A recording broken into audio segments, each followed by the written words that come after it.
soal-soal yang dikemukakan menurut pengetahuan saya sebaik-baiknya. Silakan. Siapa yang akan didengar terlebih dahulu? Profesor Roni Nitibaskara terlebih dahulu. Jadi Profesor Salito kami persilakan untuk menunggu.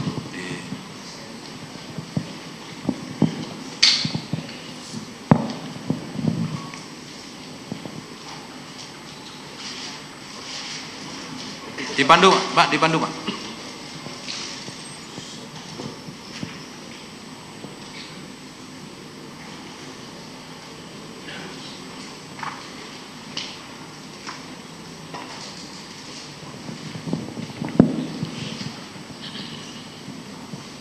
Kalau ada tayangan supaya dipersiapkan. Kalau ada tayangan yang mau ditanyakan.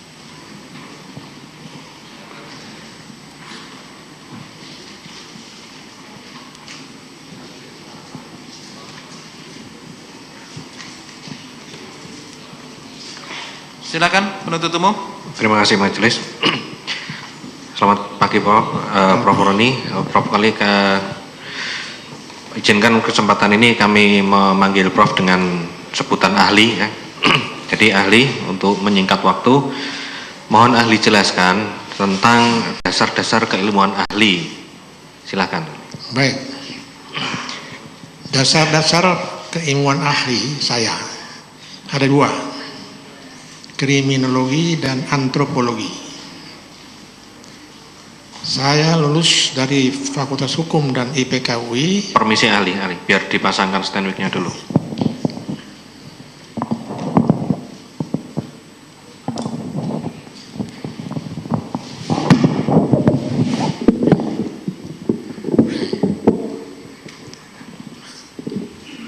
Saya lulus dari Fakultas Hukum IPK UI tahun 1971, jurusan kriminologi. Saat itu kriminologi menganut pendekatan multidisipliner.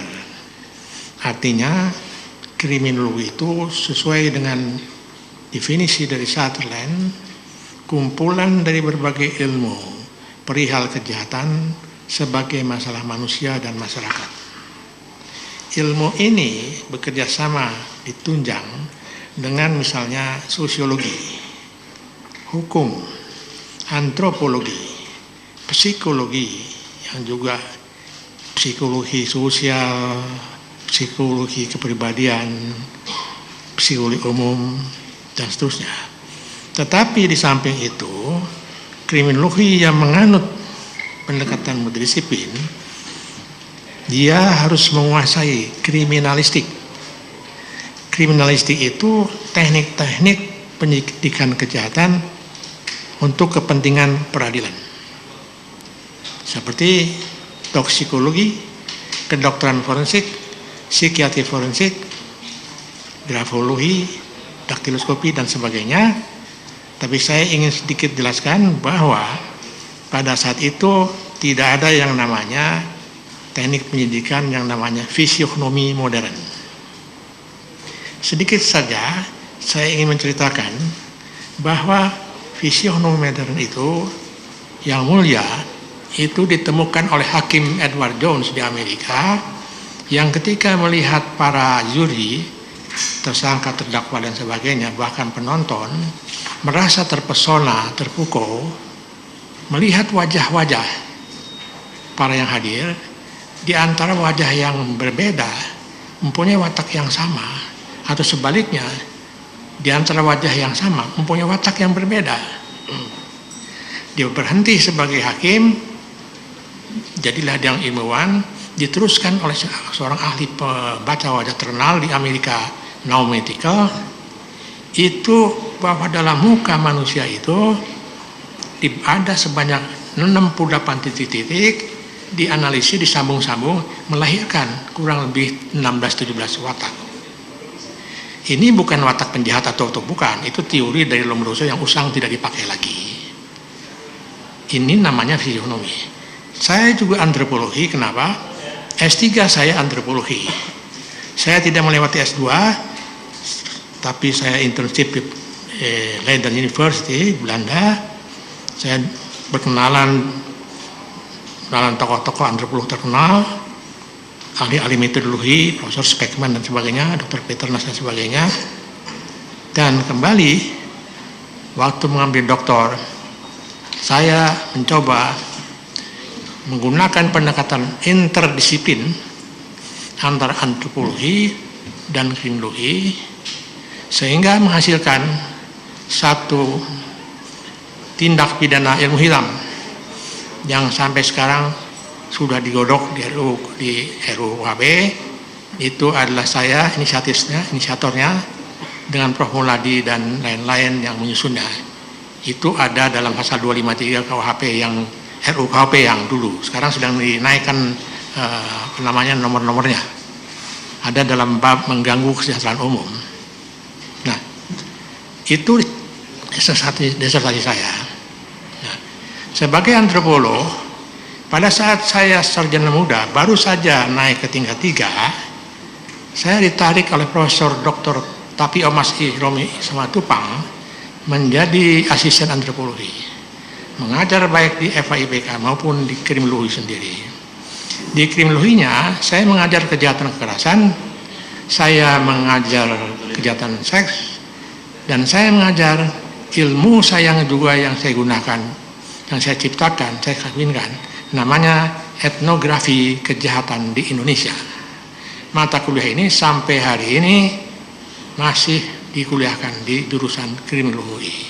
Nah, untuk antropologi yang perlu diketahui, itu sering bergandengan dengan komunikasi, menghasilkan komunikasi lintas budaya. Komunikasi lintas budaya itu berbicara mengenai komunikasi verbal dan non-verbal. Coba dekatkan mic-nya. Komunikasi verbal dan non-verbal. Komunikasi verbal adalah komunikasi lewat perkataan. Komunikasi non-verbal lewat bahasa tubuh, gestur, gerak-gerik, di wajah, kaki, dan sebagainya. Di Indonesia terlalu banyak ahli komunikasi verbal, yang non-verbalnya hanya beberapa. Saya mendalami itu dan saya mengajar di bidang itu di Pasca Sarjana UI. Saya menjabat ketua ketahanan nasional di UI Pasca yang membawahi program studi BNN, intelijen, dan sebagainya. Jadi saya menguasai sekarang ini baik fisionomi modern maupun gestur.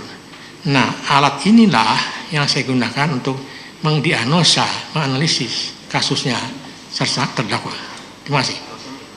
Oke, terima kasih atas penjelasan ahli. Yang kedua, apakah ahli pernah memberikan keterangan ketika di proses penyidikan kepada penyidik? Jika pernah, apakah keterangan yang pernah ahli berikan di penyidik dan dituangkan dalam berita acara itu saat ini masih sama? Apa yang akan diterangkan? Nah, waktu saya diperiksa sebagai ahli di Polda Metro, saya berkali-kali datang bagaimana hasilnya,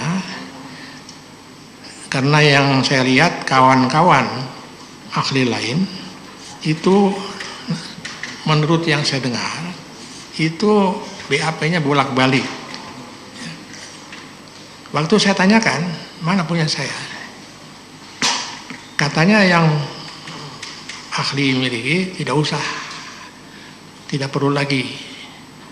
Nah, saya penasaran, di rumah saya buka-buka, ternyata ada beberapa poin yang sebetulnya ingin saya perbaiki.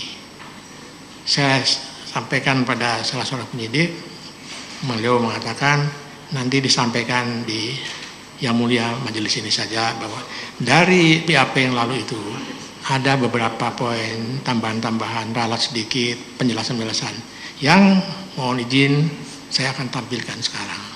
Terima kasih. Jadi ada yang akan ditampilkan, Prof. Ahli. Yang akan saya tampilkan yaitu slide-slide pemeriksaan saya terhadap Jessica Dan sebelumnya memang waktu itu ada cukup waktu saya dengan beberapa ahli lain untuk melihat CCTV. Begitu. Lalu saya dipersilakan memeriksa Jessica 2 kali. Oke, silakan kalau memang ada keterangan yang akan saudara paparkan. Ya.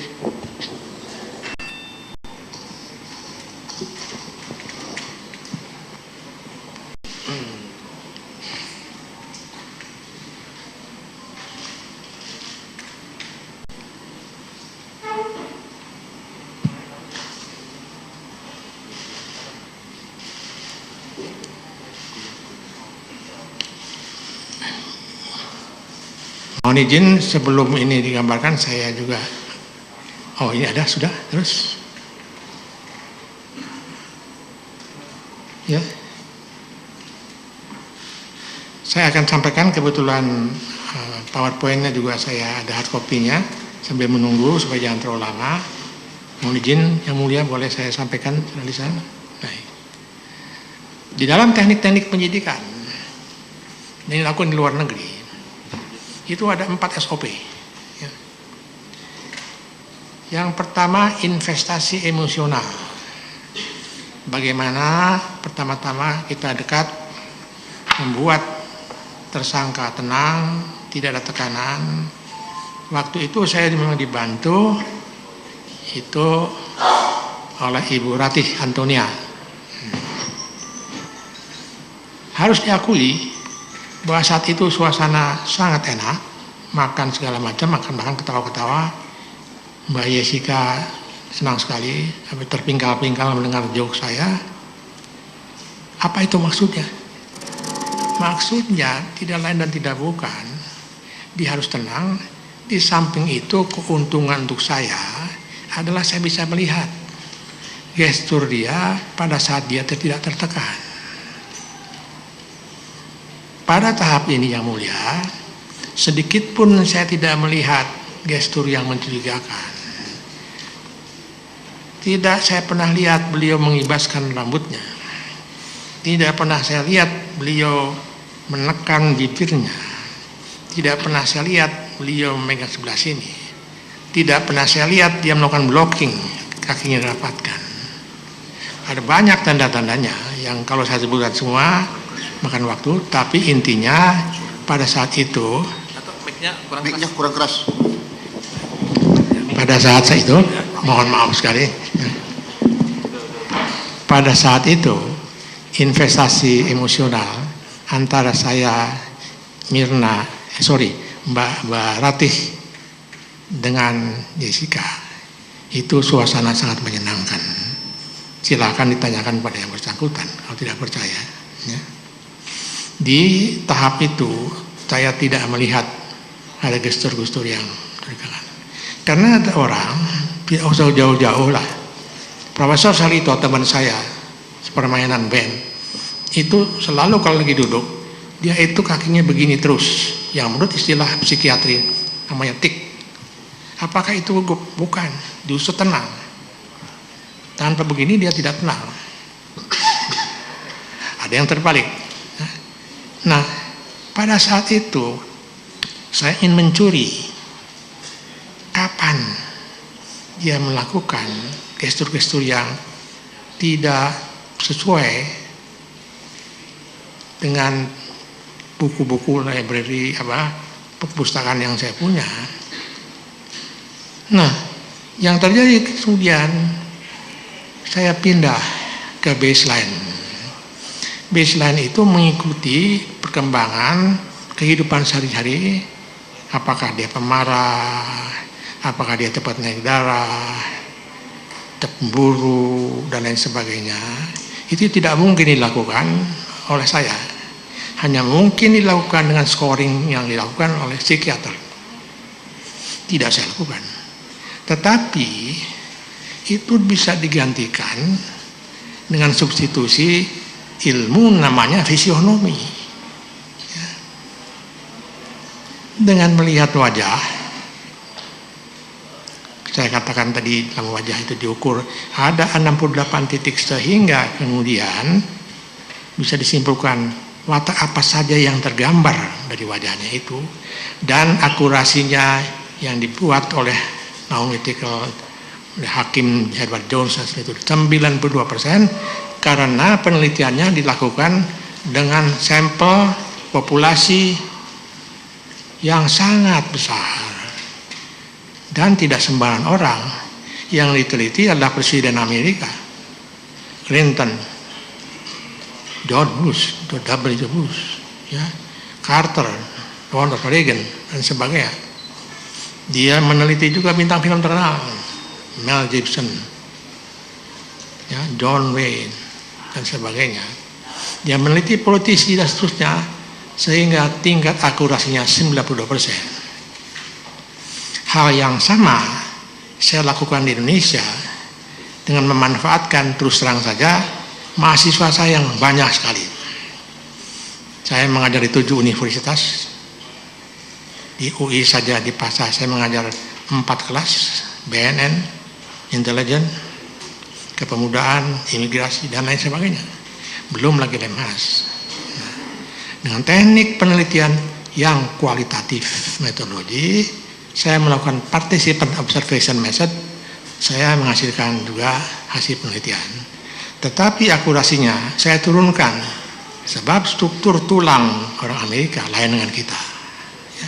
Tapi ada yang beberapa yang sama, yang tidak mungkin bisa dibantah.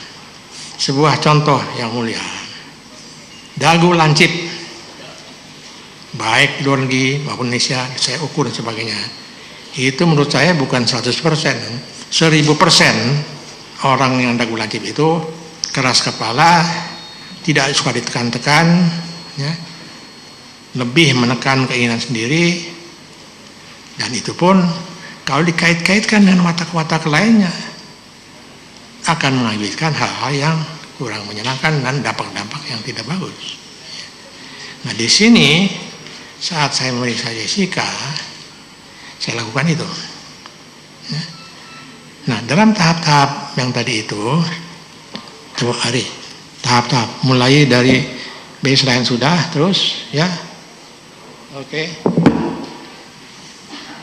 ya, ini bahasa tubuh ini, bahasa tubuh, baik, saya tidak melihat ke sana, itu berkali-kali, ya, saya temukan Jessica itu ketidakserasian antara gerak tubuh dengan ucapan secara berkali-kali.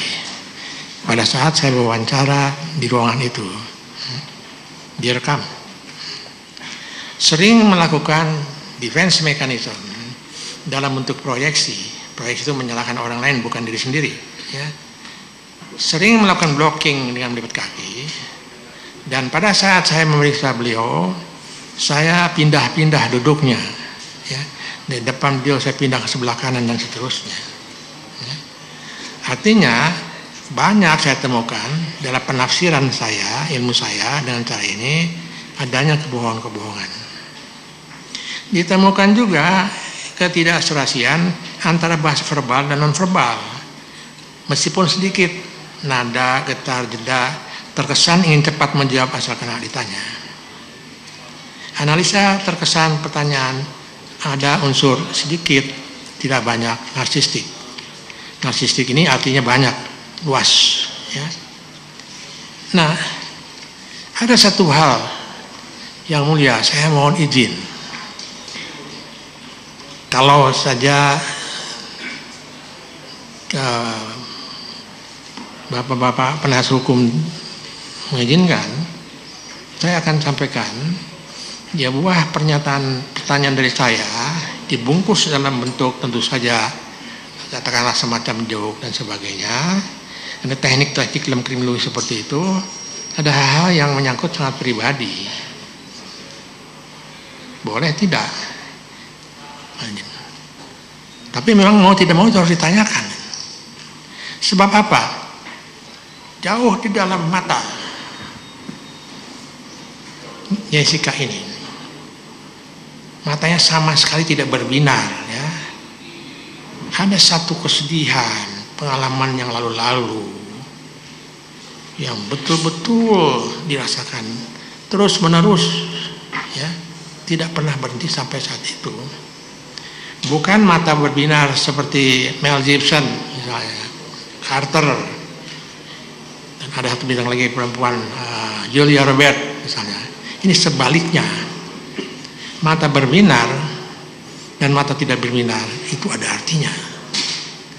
Kalau saya katakan mata berbinar, terus terang mohon maaf, mungkin beliau tidak keberatan, namanya Dwiki Darmawan. Orang bertemu dia melihat ini orang ini tidak pernah mengalami kesulitan hidup. Gitu. 2 minggu lalu saya ke Bandung, saya kemudian ketemu beliau, ketemu sekretarisnya, saya bilang sekretarisnya, itu bos Anda hebat sekali, matanya berbinar dan baik. Dia datang langsung mengatakan, Pak Roni Anda betul sekali, saya begitu. Tapi Anda sebagai sekretarisnya, lalu saya katakan, Anda adalah orang yang sering berani mengambil risiko, Anda seorang yang cerewet, Anda seorang yang sering mengambil keputusan sendiri, dan sebagainya. Dia mengatakan, betul lagi. Itu hanya demonstrasi sekilas. Ada satu pertanyaan yang dibungkus di dalam joke, tekniknya begitu, yang ditanyakan kepada beliau, itu saya lihat ada perubahan rona dari wajah. Memang sulit tipe sebagai seorang Jessica ini, seolah gestur tanpa gestur, menurut David Gibbons, ya, ahli antropologi. Dalam bukunya itu ada tipe-tipe seperti itu, ya. Tapi tentu ada leak, itu bocor-bocor. Yang saya gali itu bocor-bocornya. Meskipun tidak banyak, sedikit saya dapat.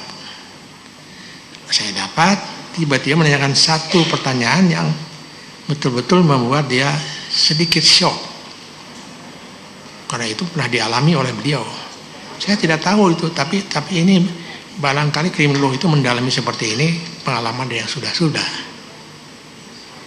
Apakah yang mulia mengizinkan? Waktu itu saya tanya apa? Itu ada dalam rekaman waktu saya memeriksa Jessica. Rekaman CCTV ya? Bukan, di ruangan, tidak bukan. Di ruangan pada saat. Oh, rekaman. Ya, recorder. ada saudari Antonia Rati. Kalau tidak salah dia Yang mulia, kami tidak menginginkan persidangan ini jauh untuk menghukum hal-hal yang bersifat privasi yang mulia.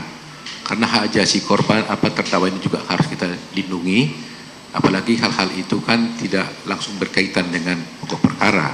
Kalaupun ada hasil pemeriksaan daripada ahli ini, hasilnya bisa dia sampaikan, tetapi tentang hal-hal yang mendalam yang merupakan privasi sifat pribadi, itu sebaiknya kita lindungi dan tidak perlu dibuka di persidangan ini yang mulia. Terima kasih. Mohon izin Profesor, langsung saja kepada hasilnya seperti apa, Prof? Ya, baik. Seterusnya, sebetulnya saya ingin protes, tapi tidak apa-apa. Karena kalau itu katanya kalau dokter itu memang terikat sumpah etika. Kalau saya bukan dokter, sebetulnya ya, saya tapi karena ahli adalah hanya keahliannya yang kita dengar di dalam persidangan ini, ya, untuk memberikan pendapat apa-apa yang nanti ditanyakan oleh penuntut umum, ya, oleh penasihat hukum maupun oleh majelis. Baik, Ya. tapi itu salah satu teknik kriminologi namanya Denkvragen, menanyakan Ya. jebakan itu ada.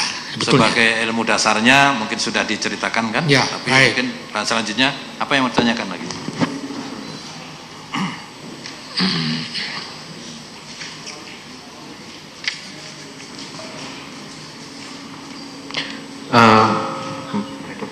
Bagaimana tentang hasil pengamatan ahli terhadap terdakwa ini, kemudian apa saja metodenya dan kesimpulannya seperti Menghemat suara saya ini ada gangguan di pita suara, kiri itu ada benjolan, tapi alhamdulillah bukan kanker. Saya berobat pada seorang profesor terkenal di Bandung.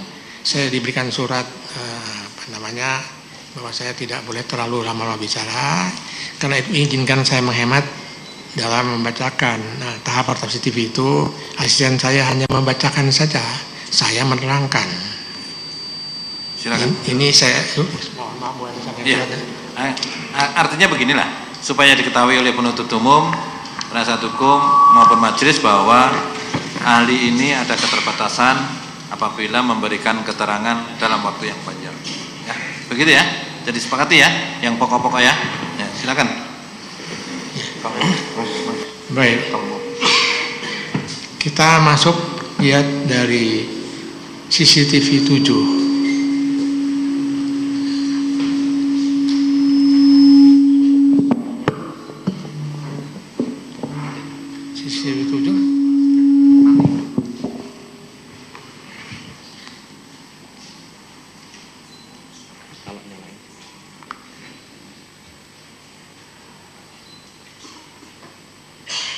Bacakan hari nomor 1 saja, nanti seterusnya saya. Hari. Keras. Tes. Pada pukul 16.2259 WIB, Jessica duduk di paling ujung. Setelah mengambil sesuatu dari dalam tas, menengok ke belakang sesaat, lalu duduk ke tempat atau dekat tempat di mana Mirna nanti duduk, dalam kurung 16.23.38, dan memperbaiki posisi duduknya beberapa kali. Setelah itu bergeser dan mengibaskan rambut dengan kedua tangan. 16.23.43. Baik. Mengibaskan rambut adalah sinyal menenangkan, menyamankan diri ya, sendiri. Ketika berada dalam situasi dan kondisi yang dianggap membuatnya tidak nyaman, membuatnya gelisah, tegang, cemas. Ketika seseorang berada dalam situasi kondisi tersebut, ia akan menyentuh bagian tubuhnya sendiri, dan Jessica menyentuh, membelai, memegang rambutnya. Ini bukan asal belai-membelai. Ya. Pada saat pemeriksaan pertama tidak ada ini, dan ini adalah ada dalam literatur, dalam bukunya seorang agen FBI terkenal yang namanya Joe Navarro, yang sering bekerja sama dengan polisi membantu menuntaskan satu penyidikan. Ini salah satu contoh kecil saja dari gesture. Saya mohon maaf tadi saya belum membacakan fisionomi keseluruhan wajahnya Jessica. Nanti pada giliran izinkan saya untuk menyampaikan itu. Ini ya, di sini adalah saat-saat tegang yang pertama. Kalau orang cemas sekali, 2 kali masih bisa kita mengerti. Kalau terus menerus, ya. Saya beri contoh, pada waktu Bill Clinton diperiksa, ya, dan direkam oleh TV Amerika, dia marah-marah karena dituduh menyelewengkan dengan Monica Lewinsky. Kesan pertama orang terkesan, wah ini orang tidak bersalah, mengancung-ancungkan tangannya. Di pengadilan dengan juri yang banyak, ketika dia dipojokkan sebanyak 6 atau 7 kali, tangannya menyentuh hidungnya. Ini adalah pusat saraf di muka. 6 kali. Itu menandakan dia berbohong. Bisa saja gatal. Tidak ada gatal terus-terusan ke sini. Kalau dia tanya, belokkan pertanyaan lain, dia pindah lagi. Ya. Giliran yang ditanya itu, dia lari lagi ke sini. Itu dia sedang berbohong. Akhirnya ketika diperiksa oleh juri, akhirnya dia mengaku. Hal yang sama, pengalaman sama oleh saya, mohon maaf, sudah lewat. Waktu saya memeriksa terdakwa kedua kasus Angelin. Tangannya di Bogor, saya lihat penyidik di samping saya, apa yang terjadi. Pada waktu di tengah sesuatu yang mendesak sekali dan rupanya dia memang hal itu memang dia lakukan. Berkali-kali borgolnya itu diangkat dan dia megang hidungnya sampai 8 kali. Saya bisikin penyidik, jangan pindah ke topik pertanyaan lain, kejar. Tapi terlambat. Beloklah itu pertanyaan lain, lalu tersangka duduk dengan tenangnya kembali pada posisi seperti ini. Nah, ini ya bukan asal bicara beberapa yang ada di dalam BAP ini. Ini salah satu tanda dia tidak nyaman pada saat itu. Jadi saat 1623 titik 43 itu. Berikut lagi kita lanjutkan ya. Nomor 3. Tangannya. Yang ini Pak. Ya. Tangannya terlihat masuk dalam tas lagi. 162348. Sayang sekali aktivitas kedua tangannya terhalang semacam pepohonan di sana, sehingga untuk mengetahui aktivitas Jessica di bagian tengah kursi sukar dipastikan. Yang terlihat hanya tangan yang berulang kali membelai atau merapikan rambut dan wajahnya yang kerap menoleh ke kiri dan ke kanan. Ini tanda-tanda kecemasan juga, kegelisahan. Berikut 4. 162841. Jessica menggeser suatu benda atau paperback di atas meja, seakan ia ingin menghalangi sesuatu dengan benda tersebut. Gestur menghalangi ini umumnya dilakukan seseorang ke orang di depannya atau untuk menyikapi suatu situasi dan kondisi yang membuatnya tidak nyaman. Ya, itu ada juga dalam literatur dari Joe Navarro. Ya. Ada juga dalam buku How to Spot a Liar. Saya membawa buku-bukunya. Hari mana bukunya? Hari, buku-buku mana? Ini sekedar saja untuk bahwa saya tidak asal bunyi, tapi semua berdasarkan penelitian lapangan dan literatur. Ini hanya sebagian kecil saja buku-buku, ya. Semuanya taruh di sini, bukan taruh, semuanya taruh di sini. Ini international bestseller di Amerika. What everybody is saying.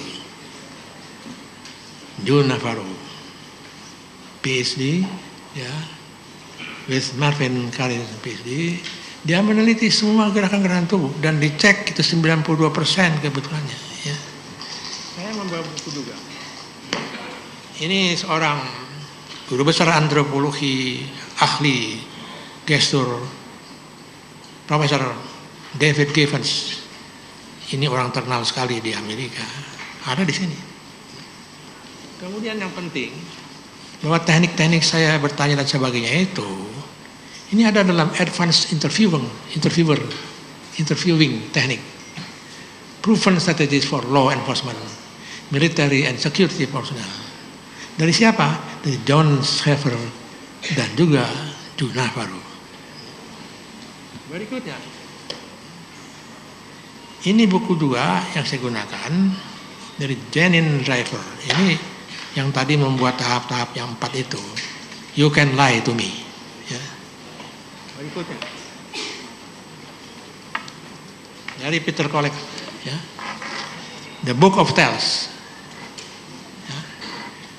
Ada misalkan conversation tales, power tales, lying tales. Ya. Kemudian dari teknik-teknik jeda, bicara keras dan sebagainya, ada buku namanya Louder Than Words. Orang pelan bicara, keras bicara, sendat-sendat, itu ada artinya. Dan yang juga menurut saya penting tadi, crime signals. Jadi sinyal-sinyal itu tingkat kejahatan dan sebagainya. Jadi how to spot a criminal before you become a victim, ini ada juga. Ya. Masih banyak lagi buku-buku itu. Dan ini melengkapi semuanya. Ya.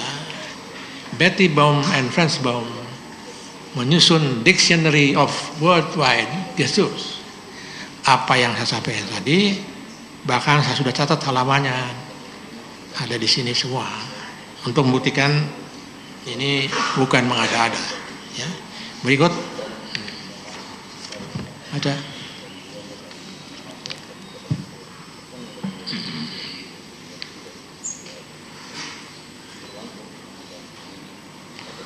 162955 kedua tangan Jessica bergerak-gerak di samping kiri untuk memegang tas, mengunci tas, karena pengamatan mengalami kendala oleh adanya semacam pepohonan yang menghalangi posisi Jessica.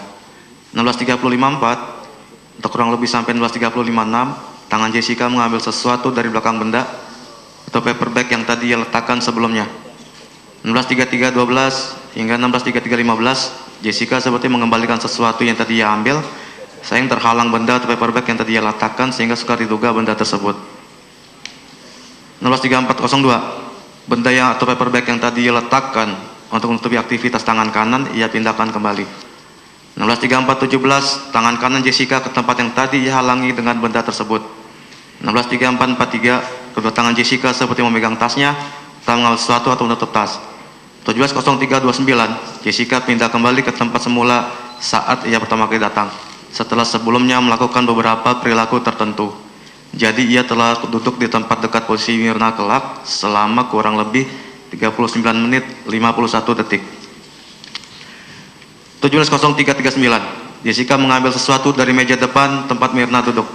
Entahkah apakah itu berisi gula, supi, susu, tisu, dan seterusnya, sepertinya diarahkan ke mulutnya. 17.03.44, benda yang tadi Jessica ambil ia letakkan kembali sembari menengok ke kiri dan belakang. Menengok ke kiri dan ke belakang juga merupakan tanda kecemasan, takut ada yang melihat, dan kegelisahan. Lanjut, Pak. Baik, coba digambarkan pada saat 17.18.10, pada saat Hani datang. 17.18.10, Hani berlari kecil, langkah kakinya seperti happy feet, sedikit meloncat-loncat, menghampiri dan meluk erat Jessica. Tubuh dirapatkan, sebagian besar tubuhnya menyatu dengan Jessica. Sedangkan Mirna hanya memeluk Jessica dengan satu tangan yang mengelus-ngelus punggungnya, tetapi ia memberi jarak. Ia tidak memeluk erat Jessica dan menyatukan kedua tubuh sebagaimana halnya Hani. Nah, perilaku nonverbal memberi jarak ini menunjukkan bahwa Mirna merasa tidak nyaman melakukan pertemuan dengan Jessica di saat itu. Ya. Setiap orang cenderung mengarahkan, mendekatkan tubuhnya ke orang lain yang membuatnya nyaman. Ketika tidak nyaman, mereka akan menjauhkan diri. Memberikan jarak tersebut merupakan bahasa tubuh gestur, perilaku nonverbal yang menunjukkan penolakan, atau dalam reaksi otak limbik merupakan proses hindari. Apa yang dimaksud dengan otak limbik? Di dalam kepala manusia ada tiga, ada batang otak, ada otak neokorteks, dan otak limbik. Otak neokorteks adalah otak yang menyuruh kita berbohong, keluar dalam kalimat perkataan. Dan kemudian wajah yang dibikin-bikin, tangan dibikin-bikin dan sebagainya. Kelihatan orang bisa yakin, bisa tidak. Tetapi otak limbik adalah otak yang jujur. Ya. Otak jujur menghasilkan kemudian gerakan-gerakan tertentu dari bagian tubuh, sehingga kemudian itu menjadi kunci, menjadi leak, menjadi bocor bahwa itu orang itu berbohong. Saya ingin menceritakan pengalaman dari Jun Navarro waktu dia diminta oleh New York Police Department untuk memeriksa suatu peristiwa pembunuhan dengan perkosaan yang tidak bisa hampir putus asa, menggunakan lie detector rata, tidak ada napas, tidak ada dengus, tidak ada keringat, tekanan darah tetap. Diadakan pertanyaan-pertanyaan, tetap saja tidak bisa difahami, seolah dia bukan pelakunya. Dipanggillah si Jun Navarro. Jun Navarro dengan senang hati datang membantu polisi, lalu diajaklah dengan cara yang menenangkan si tersangka ini makan-makan. Mereka ngobrol-ngobrol, ditanya, waktu peristiwa itu terjadi, saudara ada di mana? Si tersangka ini lalu mengatakan, saya ada di night club. Jam berapa itu? Jam 12. Oke. Waktu itu saudara tidak kemana-mana? Tidak. Hampir jam yang sama itu, maka lokasi TKP itu kalau dilihat dari sini adalah di sebelah kiri di sebuah rupa saya, street apa, ya, di situ terjadi pembunuhan dan perkosaan. Ya. Lalu ditanyakan oleh Jun Navarro, Anda rumahnya di mana? Dia menyebutkan rumah, dan kalau kita berdiri di sini, rumah Jun Navarro itu, rumahnya adalah di sebelah kanan. Maksudnya rumah dari si pelaku kejahatan itu. Jadi di sini adalah TKP, di sini adalah pelakunya. Gitu. Tiba-tiba dia kan, Anda sebenarnya kan pembunuh. Wah enggak. Jam sekian itu Anda pulang. Iya pulang dong. Tangannya, otak limbiknya menyuruh tangannya itu menunjukkan lokasi pembunuhan ke arah sana. Pulangnya bukan ke arah sana. Ketika di hadapan itu ditanya-tanya, akhirnya dia mengaku. Maaf, saya ingin menceritakan. Saya sudah beberapa kali, barangkali lebih dari 12 kali, saya dipanggil oleh TV Fan untuk membahas masalah ini, membaca pejabat-pejabat tinggi, saya tidak perlu sebutkan namanya, ya, anggota partai bintang 2, bintang 3 dan sebagainya. Tidak ada satupun yang protes, dan itu mereka mengatakan benar, saya begitu wataknya. Nah, pada kesempatan itu saya ingat betul peristiwa di Bali itu ditanyakan kepada saya, dihadirkan Haris Merdeka yang berkali-kali mencoba masuk ke rumah ibu itu, ditolak, diusir. Kami kemudian cross examination, saya tanya pada si Haris Merdeka, Pak Haris Merdeka, Anda ini nggak bisa masuk? Nggak bisa. Jadi gimana? Saya ngomong di luar saja. Ibunya ada, tapi dia menghalangi. Akhirnya Haris Merdeka mengatakan, anak ibu di mana? Tidak tahu. Mungkin masih di sekitar Bali di sini. Ya Bali di mana? Itu otomatis si otak limbik, otak jujur itu menggerakkan tangannya ibu itu ke arah tertentu. Ya Bali arah sana. Di arah sana itulah kemudian ketemu kuburan dari korban. Ya. Saya tidak lama, waktu saya datang ke sana, saya wawancara dengan polisi, saya juga melakukan pengamatan, tidak lama, saya lebih banyak memeriksa tersangka kedua.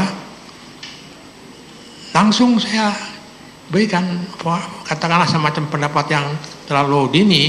Saya lapor kepada Pak Kapolri dan hampir tidak percaya beliau, masa secepat ini.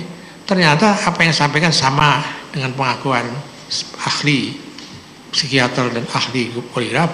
Pertama dia menderita X, ya, dan tidak bisa terbaca poligrafnya. Jadi itu, jadi ada banyak sekali yang barangkali bisa digunakan dengan leak itu, bocor baik. Nah, yang pertama saya ingin menyampaikan pemeriksaan fisionominya setelah saya ketemu dengan Mbak Jessica. Tolong digambarkan, Hari, digambarkan. Bagian dari wajahnya, sebagainya. Ya, ini yang halaman setelah baseline. Setelah baseline,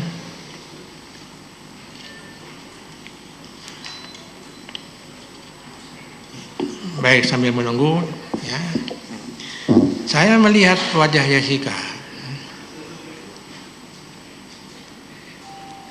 Untuk diketahui bahwa manusia itu wajahnya mendapat warisan dari orang tuanya, ibu dan bapaknya, sekaligus watak kedua orang tersebut. Bagaimana pembagiannya? Apakah vertikal atau horizontal? Bukan. Pembagiannya diagonal. Dari sini ke arah sana itu datang dari ibu, ya. Dari sini ke sana datang dari ayah, ya. Dan kalau kita perhatikan betul tiap orang sebetulnya wajahnya sebenarnya tidak simetris. Saya ingin menggambarkan Presiden George W. Bush. Tolong Ari, ini ya. Ini wajah tidak simetris. Ya. Kalau kita perhatikan, mata di sebelah kanan lebih dekat di hidung ke atas daripada yang kiri. Ya. Ini artinya apa? Artinya ada sebagian matanya itu memang diwarisi dari bapaknya dan dari ibunya.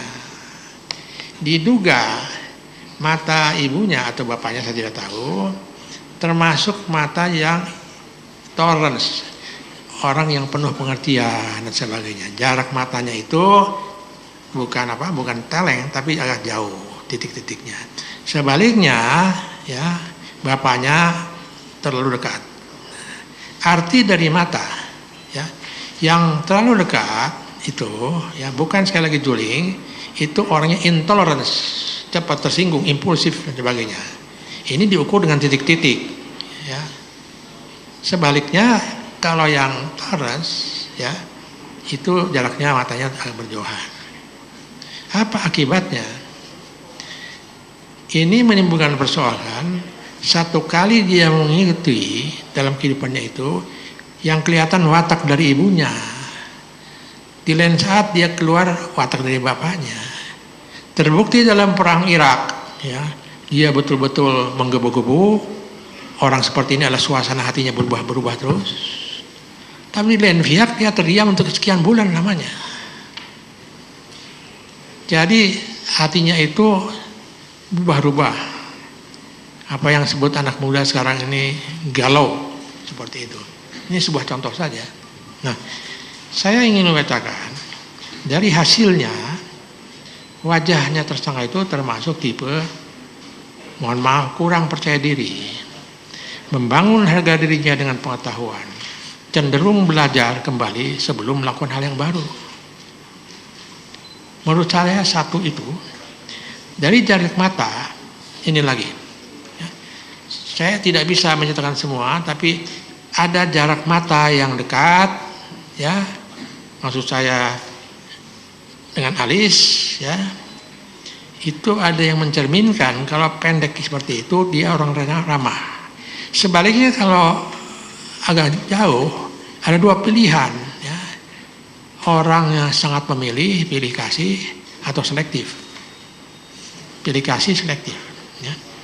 Dan ini menurut saya tercermin dari jarak mata dan alisnya Jessica, sifat pemilih dan selektif, serta seksama dalam respon tindakan dan pikiran.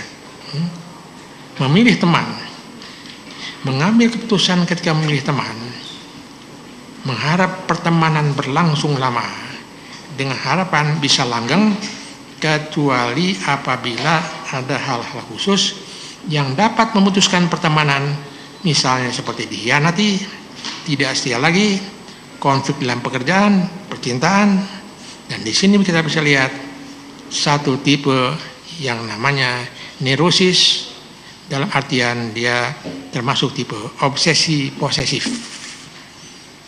keinginan obsesi untuk memiliki dengan dia saja. Ya. Dari hidung ada banyak arti hidung. Ada hidung yang mandiri, hidung senang menolong orang, senang curiosity tinggi, sangat tinggi untuk motenya orang lain. Dan memang saya kira Jessica termasuk tipe orang yang hemat. Dalam permulaan tadi saya mengatakan di awal, dagu lancip itu keras kepala, tidak suka ditelan, lebih banyak menekan parahan, sehingga tidak menutup kemungkinan sakit hati dan pendendam ada dalam dirinya. Ada memang ciri bisa dibujuk, ya, seperti itu. Saya tidak menyebutkan sebuah contoh waktu saya pengen di Taiwan, ada seorang pejabat, saya katakan ini orang kok bisa ada di sini, diangkat jadi ini. Rupanya dibujuk, ya. Nah, dia mempunyai ciri seperti ini dan itu bukan jelek, ya. Watak-watak ini semua ada dan bukan jelek. Tapi kalau gabungan watak itu pun digabungkan jadi satu, ada triggering faktornya, ada pencetusnya, itu yang bisa membuat kemudian terjadi hal-hal yang kurang disenangi. Beliau ini menurut saya teliti, cerewet tentang hal-hal paling rinci, cepat merespon dan sangat intens melibatkan emosi dan responsnya. Artinya apa? Melakukan observasi sebelum melakukan sesuatu, ya, dan lain sebagainya. Ini contoh-contoh di bawah ini, contoh-contoh hanya dugaan saja. Nah, saya sampai pada satu kesimpulan. Di awal bab apa yang pertama, Pak DPU, saya menuliskan bahwa saya menduga ada unsur-unsur psikopat dalam diri Jessica. Tapi saya katakan ini perlu diteliti kembali. Karena ciri-ciri psikopat itu menurut Profesor Herr, guru saya, ada 22 ciri. Saya temukan dia cuma 4. Tidak ada artinya, tapi kalau dengan scoring dilakukan, bahkan dan teori modern, alat modern di Amerika dengan menggunakan scanning segala macam, memang betul itu bisa ketahuan seorang itu psikopat apa tidak. Ya. Dan saya meralat kembali, dia bukan psikopat, akan tetapi, nah ini dia. Menurut saya, setelah saya melihat peristiwa itu semua, maka beliau ini memperoleh atau termasuk tipe-tipe yang disebut dengan gabungan dari narsistik, ya. Kemudian beliau ini termasuk emotionally unstable personality, mudah berubah-berubah, memiliki kebutuhan yang besar untuk dicintai, tetapi memiliki sedikit kemampuan untuk mempertahankan hubungan yang dibina, tidak suka dikritik, sensitif dan seterusnya. Ada ciri-ciri di dalam bukunya Navarro, tipe-tipe yang yang harus kita sikapi orang-orang adalah perasaan mudah berubah, memanfaatkan orang lain, meninggalkannya setelah orang tersebut tidak bisa dimanfaatkan lagi, memiliki kebutuhan yang besar untuk dicintai, ya, seperti anak kecil, tetapi memiliki sedikit kemampuan untuk mempertahankan hubungan yang dibina, tidak suka dikritik, sensitif, selalu mengingat pada yang menyakiti dirinya, selalu mengingat kesalahan orang lain, tidak pernah mengingat kebaikan orang lain terhadap dirinya, mengungkit luka lama, mengungkit perbuatan orang lain yang dulu pernah menyakiti dirinya. Dan ketika ingin Anda mengakhiri hubungan dengan dia tidak mau, dia ingin Anda tetap loyal pada dirinya. Dia ini siapa? Kemungkinan besar adalah Mirna CS, barangkali kawannya di Australia, dugaan saya mungkin ada seorang familinya juga yang menjauh dan sebagainya.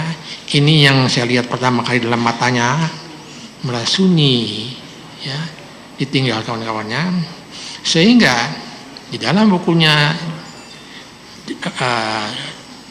David Gibbons, even if you manage the end of the relationship, ya, unstable personality still want you to remain loyal. Tetap tidak mau ditinggal. Nah, sifat-sifat seperti inilah yang menimbulkan kemudian Jessica merasa ditinggal dan sebagainya. Dan orang seperti itu dalam tipe unstable personality itu bisa melakukan kekerasan, baik menyakiti diri sendirinya atau keluar melakukan sesuatu hal yang merugikan orang lain. Itu kesimpulan saya. Terima kasih.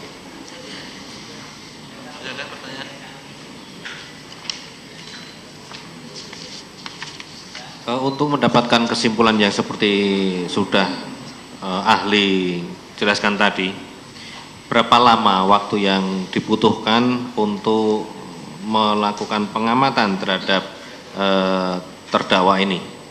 Ya, pertama saya melakukan pengamatan itu di Polda Metro 2 kali. 1 kali dengan dibantu oleh Ibu Nia. Cukup lama dengan mempraktekkan patokan-patokan oleh Janine Driver, ahlinya yang tadi 4 itu, ya, 4 sampai 5. Berikutnya sekali lagi saya diberi kesempatan ya, untuk wawancara lagi. Bagi saya, ya, kalau melihat perjalanan CCTV dan sebagainya, untuk seorang kriminolog, saya tidak ada urusan dengan soal cyanidanya itu. Tapi saya sangat terpengaruh oleh body language, fisionomi yang ditampilkan di rangkai-rangkai itu semua. Kesimpulan saya begitu, sehingga saya ulangi sekali lagi, saya ingin sekali lagi mengatakan Jessica tidak termasuk psikopat. Ya. Kita tahu bahwa gangguan jiwa itu secara psikiatri, karena saya juga lama ikuti psikiatri, ada 3 yang besar, ya. Neurosis, ya. Semua orang neurosis, saya neurosis, gugup, takut, latah, cemas, dan sebagainya, sekali-sekali, ya. Dan itu bisa diatasi dengan tranquilizer, dengan antidepresan, Ativan, Seroquel, Marplan, obat-obatannya, yang tidak tahu di Australia, ya. Yang kedua adalah psikosis. Psikosis itu yang kena pasal 44. Tidak bisa dipidana orang yang menderita sakit jiwa. Psikopat ini di Amerika bisa dipidana. Psikopat di mana-mana ada, berkeliaran di mana-mana, ya. Pada saat tertentu baru ketahuan, oh orang ini menjadi psikopat. Sekedar tambahan dari saya bahwa kalau ditanyakan misalnya secara kriminologi apakah dalam pembunuhan berencana itu perlu motif apa tidak, dalam pandangan kriminologi ada 2, bisa ada, bisa tidak, ya. Kenapa? Karena psikopat hampir rata-rata tidak punya motif, ya. Pernah ditemukan satu kasus di mana seorang pria duduk di serambi rumah, seorang wanita lewat cantik, tiba-tiba si pria itu masuk ke dalam ruangan kamarnya. Ya. Ahli, apakah untuk melakukan pengamatan sebanyak 2 kali itu sudah cukup? Untuk saya cukup. Ya, 2 kali pengamatan tadi ahli menjelaskan. Ya, termasuk dengan pengamatan CCTV, ya. Tapi saya tidak fokus kepada cyanidanya. Oke. Jadi cukup ya untuk selama 2 kali pengamatan itu, ya, menyimpulkan terhadap Bapak Jessica. Mungkin cukup dari saya, ada rekan saya silakan.